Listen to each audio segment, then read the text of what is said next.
शिकंजे में जकड़कर जानवर ज़िबा करना कैसा? सवाल। यूरोपियन ममालिक में छोटे जानवर को ज़िबा करने के लिए मखसूस शिकंजे में जकड़ा जाता है ताकि रस्सियों से बांधने और पकड़ने की मुशक्क़त से बचा जा सके। ऐसा करना कैसा है? जवाब। बकरे और दुम्बे वगैरह को मखसूस शिकंजे में जकड़ कर ज़िबा करने में और तो कोई हर्ज नहीं, लेकिन एक सुन्नत तर्क हो जाती है। वो ये कि ज़िबा करने वाला अपना दायां यानी सीधा पाँव जानवर की गर्दन के दाएं यानी सीधे हिस्से यानी गर्दन के करीब पहलू पर रखे और ज़िबा करे। अलबत्ता इस शिकंजे के ज़रिए जकड़ने में एक फ़ायदा भी है कि जानवर कई ज़रूरी तकलीफ से बचा जाता है। बाज़ लोग बकरे को उठाकर पलटते हैं या पथरीली ज़मीन पर गिराते हैं, जो यकीनन बिला वजह की इज़ा है, लेकिन इस मखसूस शिकंजे के ज़रिए लिटाने में ये दोनों तकलीफ नहीं होंगी।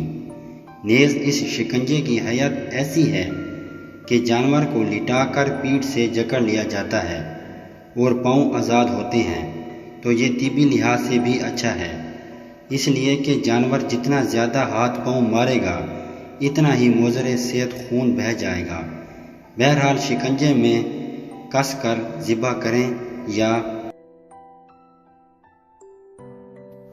रस्सियों से बांधकर जानवर को बेजा तकलीफ देने की हरगिज़ इजाज़त नहीं।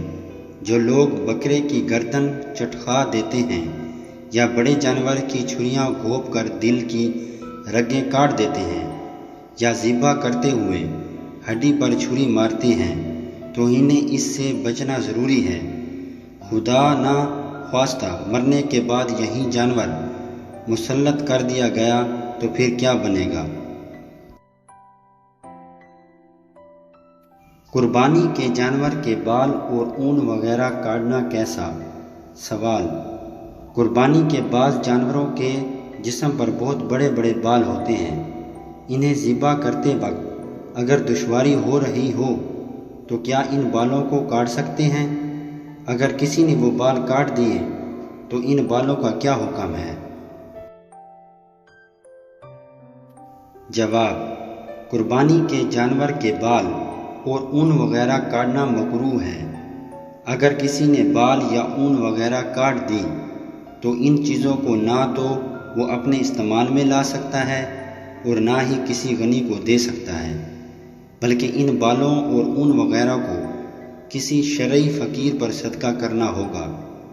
रही बात ज़िबा के वक्त दुश्वारी पेश आने की, तो इसके लिए पूरे बदन के बाल काटना तो दूर की बात, गले के बाल काटने की भी ज़रूरत नहीं, बल्कि गले पर पानी वगैरह डालकर जगह बनाई जा सकती है।